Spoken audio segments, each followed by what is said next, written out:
Welcome to Rose Talk, where we discuss a variety of issues relating to international politics and security. This series aims to facilitate discussions to better understand the developments and their implications, as well as what could or needs to be done.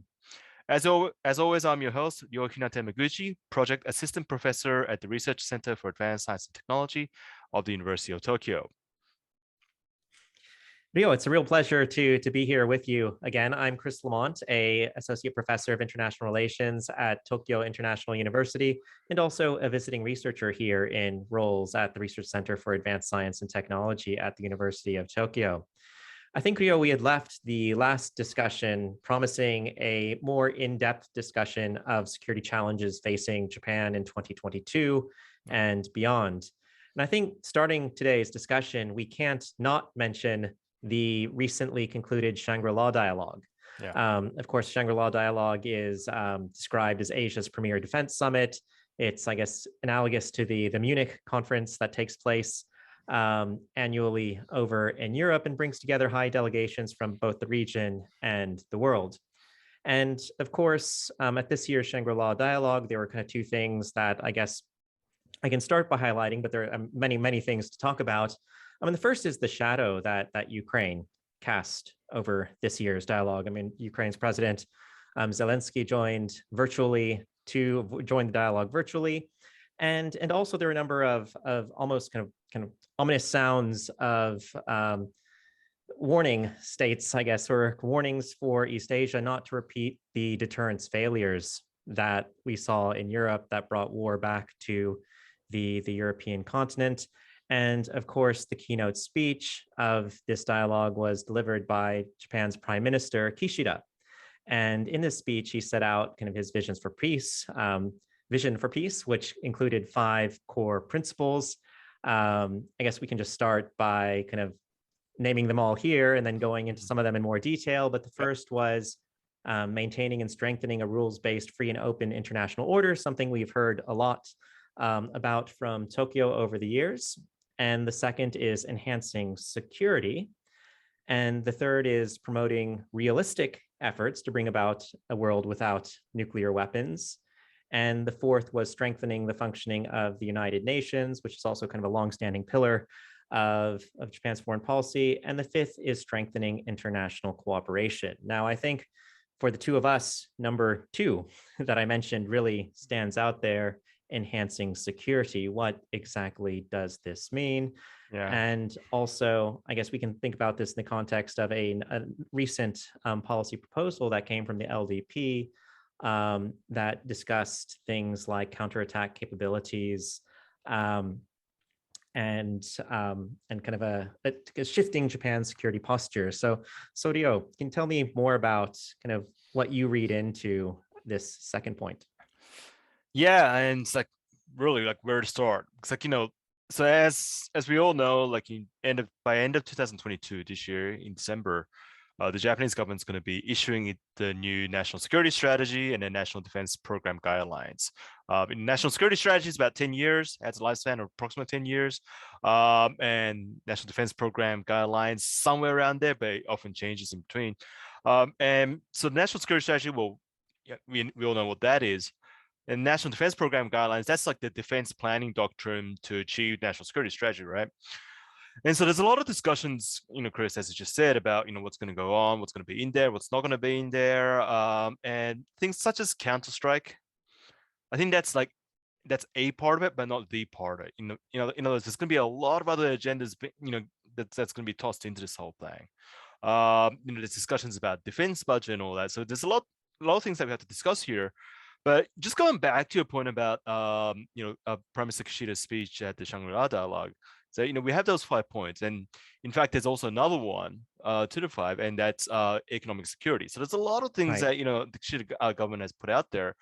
So it's really a matter of how the new national security strategy and the defense program guidelines fits in with all of this, right? It has to sort of harmonize itself in there somehow.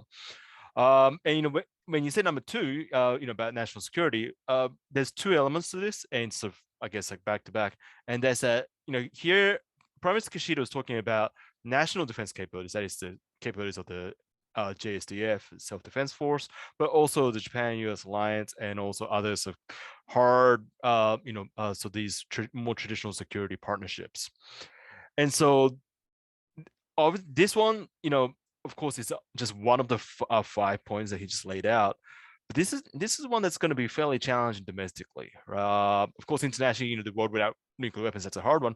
But when we look at number two, if we think about, how Japan's defense policies and strategies and capabilities have developed over the years, it's been really incremental. But some of these arguments that we're hearing now are fairly, significant. They are going to be some game changers depending on how they implement it, right? Right. So, there's a lot to discuss here, particularly regarding things such as Counter-Strike and new kinds of capabilities and operations and other new kinds of structures that's going to be implemented. So, okay, so let's put counterattack aside for a moment. We'll come back to that. Okay. But what are some things that sort of caught your eye, though? Like from all these discussions about National Defense Program guidelines and defense plans of the future? Well, there are a couple things. I think one is kind of this the tying together of spending to commitment, right? This assumption that if you spend more, you get better capabilities. And I know from other conversations, right, that's a problematic linkage to draw.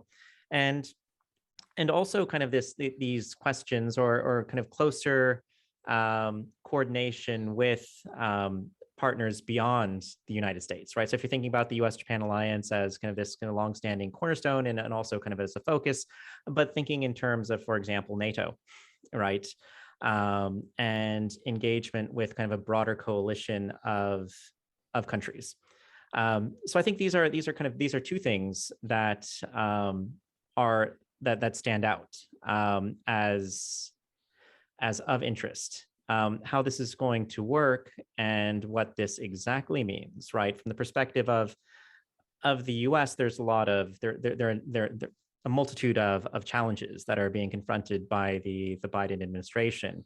Of course, first and foremost is the response to Russia's invasion of Ukraine in February of 2022, which has had the effect of kind of focusing the kind of U.S. policy community's attention on transatlantic security in a way that some fear has the potential to crowd out attention for kind of this region in particular, and the extent to which Japan in particular can play a larger role in the region, facilitating both kind of in terms you mentioned, for example, economic security, facilitating trade ties, facilitating kind of technological innovation, facilitating kind of all these things that the U.S. can't do.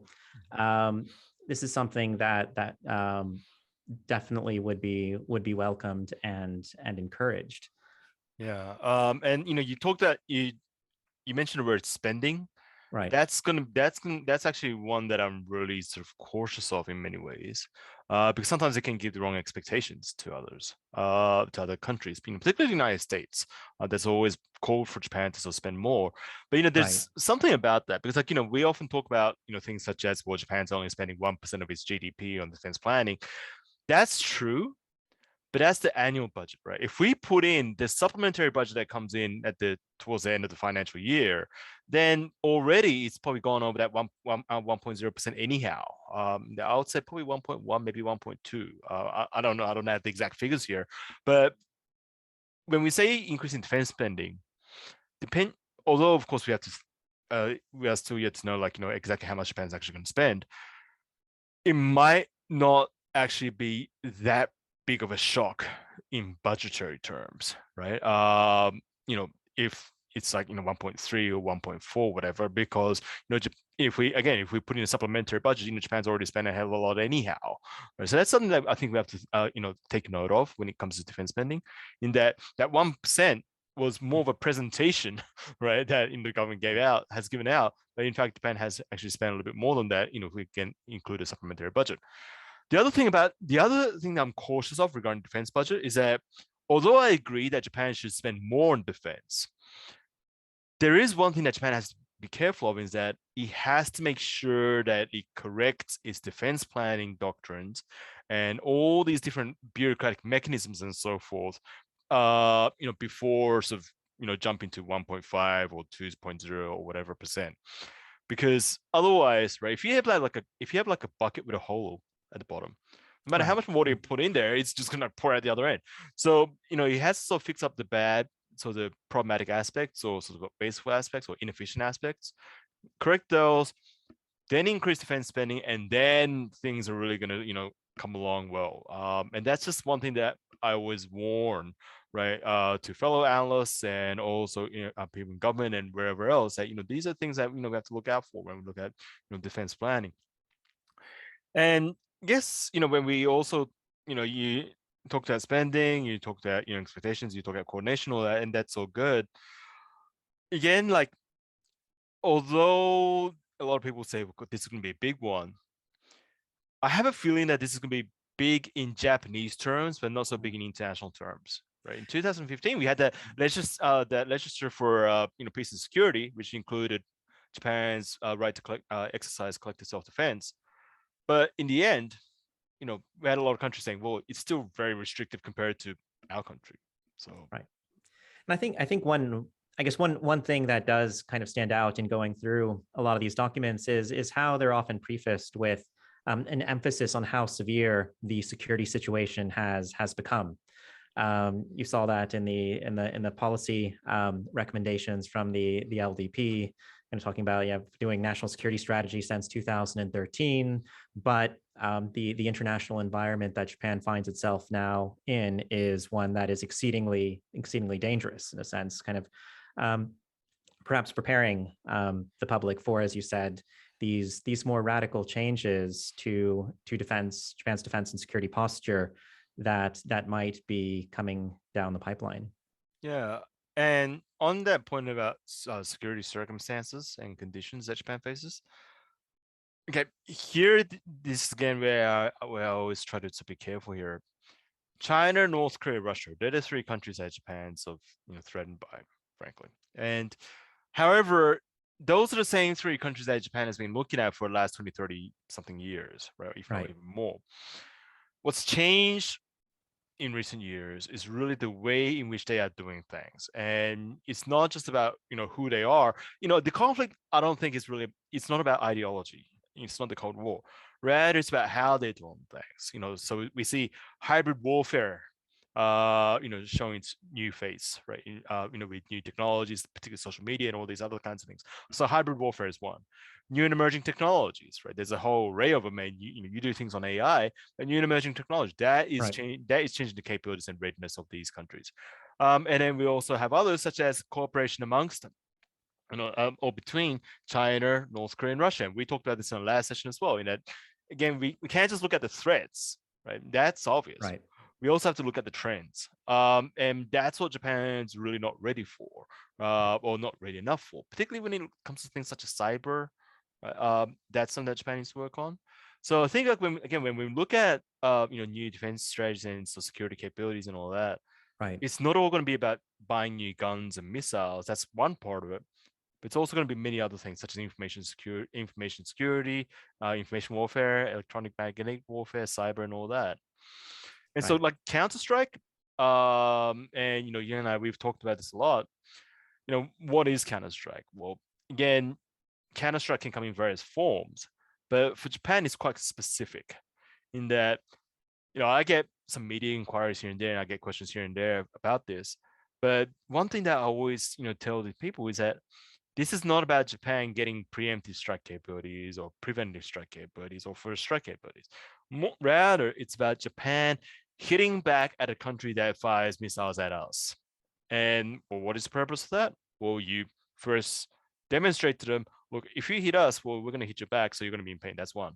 But Right. the other part is that it's not just about, inflicting that kind of damage, but it's also the fact that you're, well, how should I say, you're degrading or you're lessening the opponent's ability to conduct further attacks. Right? So it's really about, deterrence. But now, where you're telling me, look, you're not going to be able to achieve anything even if you try to hit us. It's opposite of deterrence by punishment. Right. There's a difference there. And so I think there's a lot of stuff, we talked about, public sentiments and so forth. Of course, they're important because, again, Japan's a democratic country, but we also need to understand that there are also a lot of misconceptions. And so this is why this counterattack thing Right. is a fairly delicate issue that we need to get right, or that we need to discuss in the right way. Because again, there are a lot of misunderstandings out there. Right. Yeah, there's a lot of conflation with preemptive strikes and kind of this idea that Japan would be striking a adversary country without putting it into the broader context that counterstrike would assume that Japan would have been hit first by this Yeah, point. yeah, Right. exactly. And I think that's really important. And on top of that, when we look at Counter-Strike, we also have to think about the kinds, how that's going to be exercised. What kinds of missiles are we looking at? Cruise missiles? Are we looking at ballistic missiles? So far it looks like cruise missiles, but then again, from the effectiveness viewpoint, many will say, look, it might be better to get just medium-range ballistic missiles. Japan already has strike capabilities. Right. It has like anti-ship missiles and so forth, right? It's there. Problem is that all of them were designed to defend Japanese islands Right. from attacks by the enemy, like attacks and invasions by the enemy. But this time we're looking at counter strikes, and that's a little bit different. So therefore, the missiles that Japan has right now, it's a little bit too weak, right? Or at least needs to be upgraded, and so forth, or new ones needs to be purchased. But again, like counter strikes, counter strike capabilities and operations, that's just here again. This is like one part, and sort of annoys me sometimes that that's overshadowing a lot of the other important things that's going to be there. And I can list them one by one, but joint, right? Joint commands. This might sound Right. bizarre, because you've traveled around, you looked at various militaries. It might sound bizarre that Japan actually doesn't have proper joint command structure. Right. We have the joint staff office, but that office is normally offices like that should be more about managing the forces, not commanding the forces. Right. But that office is actually doing both of those jobs, so they're overburdened. Right. But below that, we have all these different regions, like for example, the Maritime Self-Defense Force has 5 different regions, and all that. But when we compare that with the Ground Self-Defense Force and the Air Self-Defense Force, many of these regions overlap and just doesn't work out well. And so one of the things I've always pushed for is the establishment of regional joint command, so that you can have the GSDF, MSDF, and ASDF getting Right. together under one command to look after a particular area or be in charge of particular operations. That's Right. one thing that's really needed. And again, it'll probably strike as bizarre to a lot of people that Japan has been absent of things like that, but Right. there's still a lot of stovepiping in Japan, and you've probably seen Yeah. that as well. Yeah. So I mean, kind of to looking at the side, right? There's nothing analogous to, for example, kind of Indo-Pacific Command, right? Kind of these joint combatant commands that the U.S. military maintains, like Africa Command, Europe Command, right? There's, of course, nothing analogous to that. Yeah, and another thing that I'll add, to that is asymmetric warfare.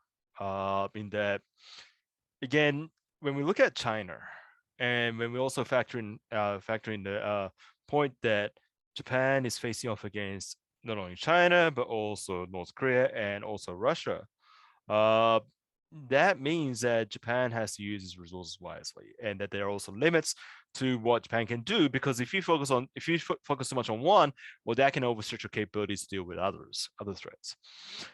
And so Japan can. There's a limit to what Japan can do in terms of numbers, even if you raise the defense budget. Right. And so here, I mean, this might sound weird, but this is where the JSDF needs to work in some ways like like ninjas, right? Not just firepower mass, but also sort of find that sneaky way around to engage the enemy in an asymmetric way, or to get that asymmetric edge. And so here again, you do a lot of work on this. AI, I think, is going to be very, very important here. Right.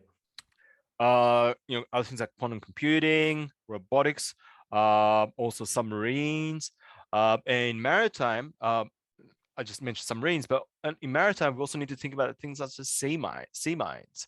That's going to be really important, for Japan to, build its own sort of form of what's it, A2AD, right?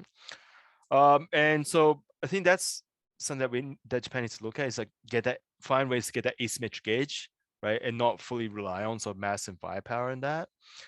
And yeah, so you do a lot of work on AI. I Right. Well, mean, this is something I was just thinking, analogous to developments and kind of in any field in emerging technologies. Right there, as you mentioned, Japan's kind of lacking of cyber defense capabilities. That as the technology evolves, so too do the types of threats. Right, the kind of types of things that might make kind of machine learning models vulnerable could include things in coming years that would kind of poison the data that it's being trained yeah, on, and such like that. It might not look like the types of intrusive hacking operations that we are accustomed to countering today.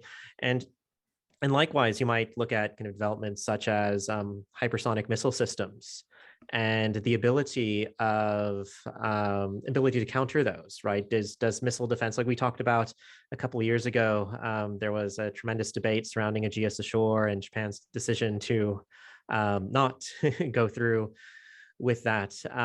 But when looking at these types of missile defense systems and the kind of the trajectory of technology, um, how effective are they, and what might need to change, are all questions that perhaps we need to ask. that's the tricky one because, like, I mean, Japan has a fairly good ballistic missile defense system.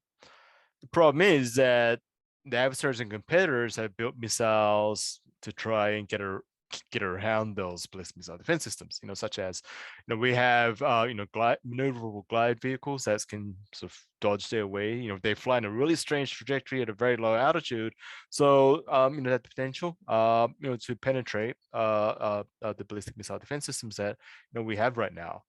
Right. And there's you know, of course, the easy prescription would be, well, upgrade the defense system so that they can deal with those kinds of missiles. But that can't be done overnight. And that's going to take a long time because there's a lot of research and development that has to go into that.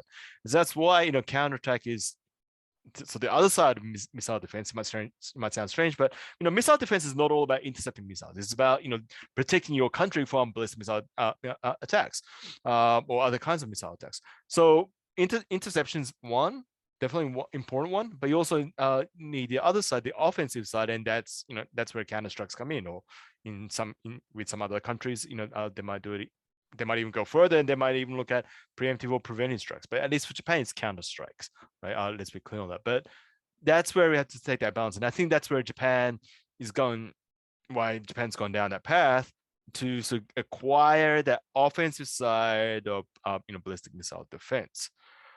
The problem, however, I think, is that as Japan goes down this path, there is going to be that stability instability paradox, right? In that might save, hopefully, Japan from missile attacks, but there might be sort of small scale conflicts in the maritime domain or elsewhere. That it's not full solution to sort of solving the conflicts, or potential for armed conflicts between Japan and the adversaries and competitors, and that's something that we have to, I think about.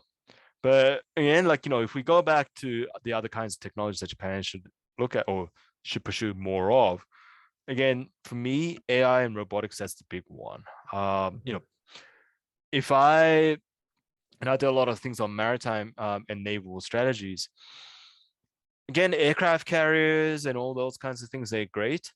But at the same time, if you ask me what I would want, right, along with those kinds of things, like capital kinds Right. of ships, would be things such as, let's say, an underwater vehicle, unmanned underwater vehicle that can search for mines or search for submarines or other kinds of so hostile activities and all of that. Right. That would be really good. Or even like underwater unmanned underwater vehicles that can lay mines. That would even be even greater. And so again, all these new emerging technologies, they provide a lot of potential, right? Right, especially I mean unmanned air systems as well. We could look at kind of as the mirror image of this, and you've seen kind of their use to great effect in conflicts from Nagorno-Karabakh to the war in Ukraine, and the potential asymmetric kind of effect that you'd mentioned earlier, that you would be focusing on and looking for, perhaps can be found there as well, right? Oh yeah. And I mean, the Maritime Self-Defense Force and even the Japanese Coast Guard, now they're really interested in unmanned aerial systems, Right. because they're going to be really good for maritime patrol. They can work in high rotation, they can stay up there for a long time, and there's all sorts of things they can do with those things. And even with like manned aircraft, it's not the one that I have in background here. It's the next generation one. This is P3C, but there's one called P1, and that one is actually going to be equipped with AI systems to sort of circumvent some of the computing and all that computing issues and all that. So I think there's a lot of promising potential here, and so new and emerging tech is going to be one of the key aspects of this new national defense program Right. guidelines. So again, we talked about counter-strike, asymmetric, joint commands, but another one, and again, I can't stress this enough, and in some ways I would even say that if Japan does not address this in the next national defense program guidelines, this is going to be problematic in many ways, is information security. Right. And this is going to be important not only for intelligence sharing, right? If Japan's serious about getting into the Five Eyes Agreement and make it Six Eyes, Japan has to get this part right: information Right. security, right? Having the laws and so forth, and other measures to prevent leakage of information. That's definitely one. It's a prerequisite, but it's also going to be a information security measures is going to be a prerequisite also for the defense industry, which will be vital to produce the capabilities for the SDF of tomorrow. So information security, not just laws, but also accreditation systems and all of that is going to be really, really important for Japan. And again, looking at things on the US side, and you've traveled around, you might have noticed that information security is actually one of the key weaknesses, or one thing that's definitely absent in Japan security. Absolutely. I mean, from a comparative perspective, I mean, this is information security is a challenge for many countries, and as you mentioned, it's acutely felt here in Japan. And one thing that I thought was interesting that you just mentioned was especially in the context of the kind of defense industry, right? Cooperation with kind of private actors and the development of these technologies. And you might think about things like going on to like export controls and all sorts of other kind of adjacent legal frameworks that we would need to be thinking about in this context. And also the lack of, I guess, as you mentioned, it's similar to what you started off in talking about, the lack of kind of a joint infrastructure, right? One could say something similar in relation to information, that it's very dispersed at the moment, which makes kind of this very difficult to secure. Kind of being done at multiple levels of government, being done across multiple ministries, being done across a whole Yeah. host of people, and then you add to that some of these challenges. It would make it very difficult for a country like Japan um, to be able to work with kind of partners who were providing information that those partners wanted to keep confidential, right, Yeah, or and between them. exactly. And again, this is the reason why information security is important, but also tricky, is because it's so hard to pass laws or introduce measures that involve personal information in Japan, as you Right. know, right?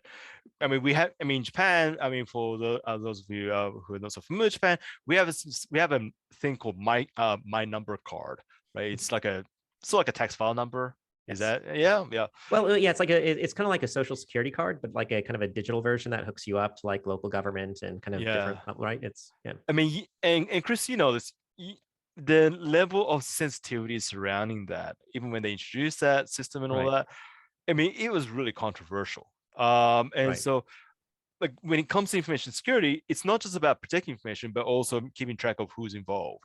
And which is simply about vetting, right? And you're not Right. just vetting people in the government, but you're also vetting people in the industry. And that's where I think things are going to get really sensitive, and it's going to be quite hard to pass like new laws. Right. Like, for example, if you would compare these vetting processes with a country like the United States, where there are kind of varying degree levels of security clearance that one can acquire, and varying levels of intrusion into one's personal life that will take place when kind of one enters into one of those processes. And that's largely seen as not problematic, not controversial. Whereas in this context here, going into, for example, employees of a contractor's Yeah. kind of contacts and kind of personal kind of behaviors and things like that would be incredibly difficult as Exactly. and controversial. Yeah, and so that's like Yeah. when we come back to the whole national defense program guidelines and national security strategy and so forth. The question is how Japan can pursue all these important agendas. Of course, like you can say, look, Japan will need to make a trade-off. Something has to be dropped, in order to pass this. But when I look at some of these points I just raised, I, I really can't find anything that Japan can sort of afford to sort of compromise or forget. In that, there's a lot of things that Japan has to pursue right now, because these are the things that are important. These are the reasons in why Japan needs to refresh its defense posture and so forth. Well, And Rio, yeah, yeah. if I may ask, then kind of the bottom line, are we on the cusp of significant change, or do you see kind of more continuity and then change going forward in the near term, right? Not in the long term or medium term, but in the near term. Okay, and that is a really tough question. So I'll just say that. So I don't think it'll be like a 180-degree change. I mean, that's sort of required in some ways, but I don't think Japan can stomach that right now. At least between now and December. It will definitely be it'll definitely be sort of tougher, right? But those changes also, Japan will state them, but I think the changes are going to come incrementally. You know what I mean? Japan loves incremental change, not sudden Right. change. So I don't think it'll be like a sudden shock, 180 turnaround, bang like that. It's not going to be like a big bang kind of change, Right. but it'll be a boosted version of what we have, plus maybe a couple things like Counter Strike and all of that. But all these other kinds of things that we talked about, they've been coming along, but they've just been coming along in a really slow manner. Because like when we look at Counter Strike, not many people talk about this, or not enough people talk about this, but that was actually politically determined as constitutional back in 1956. Right. Yeah. Yeah, and they just didn't it just didn't really make any headway right since Right. then. But it's always been there. Asymmetric. I mean, I just put it up, for our conversation. But the reason why Japan's pursuing submarines and why Japan's so strong in mine warfare, again, because he understands the importance of asymmetric warfare. Unmanned systems, Japan's been pursuing that. One of the reasons why it's like, we talked about financial capital and political capital, but don't forget the other problem in Japan is human capital. Is that Japan simply, being a volunteer force in particular, the SDF is struggling in recruitment and retention because of demography and because of other welfare issues, right? And so therefore, again, Japan has relied more on automated systems, and some of the new destroyers and frigates in the SDF actually have AI or other kinds of automated systems to try and circumvent those human resource shortages. So Right. these changes are coming along, and they've always been there. We're just going to see a boosted version of that or accelerated version of that. But it's not Right. as if it's going to be like 180 turnaround. In that, I think I see that it's going to be more of Japan doing what it can without changing the constitution. The 2015 bills, it was about making Japan a more capable ally or reliable ally or credible ally, and also making SDF more like a robust defense force without having to change the constitution. So I think, again, it's going to be like more boosted or accelerated version of what we've seen so far. Because like again, between now and December, I'm not saying the changes are going to be insignificant. They will be Mhm. significant, but it's just not going to be like, you know, being like it's going a completely different direction. I just can't Right. see it that way because the principle of self-defense that is still going to be there. And so it's not as if like in Japan it's going to be like a something similar to what we see in other countries. So what do you feel about that?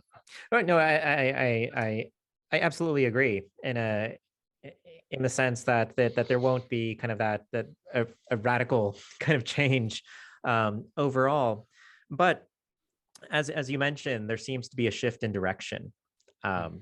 overall in terms of how these and a shift in tone as well in terms of how these topics that we've discussed are talked about, how these these changes are seen, and also a greater attentiveness to I think particularly Mm. after the invasion of Ukraine and and the missile tests that have kind of taken place recently, Yeah. that there is a need to play a stronger role in regional security and also contribute to deterrence in a broader sense. And that's where I'm gonna that I want to catch. I'm gonna catch on one point there. Right. I mean, you talked that we just used the word direction, right? And you said that you see a change in Yeah. direction. I'm wondering whether it's change in direction or change in texture. Hmm. And That's interesting. We're if getting you into and if you ask me, right, and said choose one of them, right. direction or texture, frankly, I'll probably lean more towards texture in that the principles are still the same. Right. Okay, that Japan's pursuing that. It's just changing the way in which it's trying to do that. So Japan's still going to be about it's going to be deterrence by denial. But I think that texture of deterrence by denial in Japanese terms is going to change. It's not as if Japan's like leaping towards pursuing deterrence by punishment or the ability to do preemptive strikes or preventive strikes. Right. So I think that's like one thing that you and I and a lot of other people should talk more about is it a change in direction, right? Is the Right. arrow pointing in a different way, or is it more that the arrow's more or less there, but Right. that texture is changing?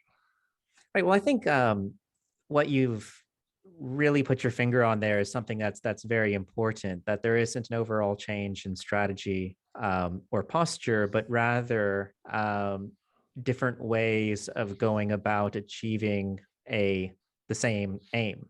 Right. You mentioned kind of as we won't be pushing the boundaries of constitutional changes um, or any fundamental change, but Yeah, at the same time.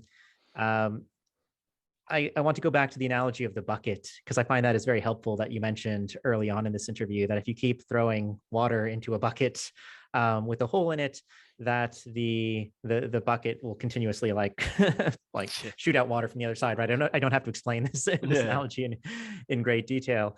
Um, and and in a way, some of the problems that you had highlighted, some of the issues that you highlighted early on when you were talking about information security, for example, do require some sort of fundamental rethinking of how things were done. And also private state cooperation or is joint R&D work when it comes to some of these developing some of these technologies that you had mentioned also seems to require a fundamental rethinking of how people approach defense technologies and understand defense technologies. And so I'd say within that change of texture, you're going to have certain sectors where a change of direction is needed to achieve these same aims overall. I agree with that. I Yeah. mean, I think that if there is going to be one area that is going to be clear change in direction, and that is going to be about information security. But again, that's more internal as well as sort of external, right? Right. But on that point, so you dropped another word there that I'm going to pick at, and that's defense technologies. Okay. I don't think it's like, that sometimes has a bit of a narrow definition, I feel. Mhm. I think overall it's going to be about sensitive technologies of any kind. Right. Yeah. And because like when we say defense technologies, a lot of people say, oh, it's these factories that make submarines or helicopters or tanks, whatever. Right. It's not all about that. I mean, Right. semiconductors are also going to be sensitive technologies too that that require some kind of information security. So Right. I think when we look at it in that context, definitely there's going to be a change in direction because it's again not just about what the government does, but also what the private sector does with the government or even on their own. So there, I do see a lot of changes. particularly again when it comes to information security. But again, when we add this with all these other kinds of things, such as again, like in national defense, if you ask me about the priorities, that would be like SC supremacy, defense from remote islands, missile defense, cyber, outer space, electronic warfare, asymmetric capabilities, strike capabilities, and all that. We have those things. We have information security. We have all these other key agendas like joint commands and all of that. Overall, right, from the outside, it's still going to be pretty much the same, right? How Japan does things. But that information security one, that is, I think, one area that where there will be a directional change. And I think that's quite vital because without that, it is going to be hard to work with foreign governments for Japan in a deep way, like Five Eyes kind of thing, but also in terms of defense cooperation, defense technology cooperation, which is not just about the US. It's also about the UK, also about many of the European states and so forth, and also about selling technology. Those kinds of things you need because you need that the bureaucratic structure is still not there. It's still a very prescriptive system, but it needs to be more of a permissive system. And so there's a lot of things to talk about and a lot of things to see. Yeah, I mean we have many other things, like what's going on in Taiwan, the Korean Peninsula, and so forth. And hopefully we'll be able to bring some more guests on board. But I think overall, I mean, we had a very deep discussion today, but I think we can see that overall, particularly since the 2000s, we've seen a lot of significant developments in Japan's defense posture and strategies and readiness and so forth. But this new national security strategy and national defense program guidelines, it's going to be very interesting to see what happens there. But I think we both seem to agree that the changes are going to be more incremental than many may expect. It's not going to be like it's not going to big bang kind of thing that comes along. Yeah. So so that was a deep discussion, on Japan's defense. Yeah, a fascinating discussion, and if we had the time, and it's just started. Yeah, exactly. So there's so much more that we could talk about, especially because you did raise a very important point there in relation to avoiding the use of the term kind of defense technologies or kind of military technologies, but to think about kind of sensitive technologies more broadly, because the insides of many of these systems that are being used on battlefields today or by military armed forces today are things that might seem benign from the perspective of a camera producer or a chip producer, right? And that comes back to the thing about that fifth point that Professor Kishida raised, and that's economic security. So again, like we have to think about those 5 points that he raised. Like again, we'll go over that nuclear weapons, or so steps towards that, working with United Nations and also other states, and again, rules-based order, right? All these points, how do they come together? Because he already gave away a lot of hints, right, about the national security strategy, but it's really about how Japan can put that into a doctrine and how Japan can implement those. I think that's going to be the real tough one. So it's too early to judge. And I guess, and again, like, we talked a hell of a lot today, even though this whole thing just has begun, also we're in the midst of it now, but I'm sure like in the next several months, we'll see more and more details, and it's going to be a lot more to peg at. Yeah, and a lot of interesting people to talk to. Oh yeah, there's going to be many people that we should talk to as well, to get their insights and see what's going on and, how, we should go about things, huh? Great. Yeah.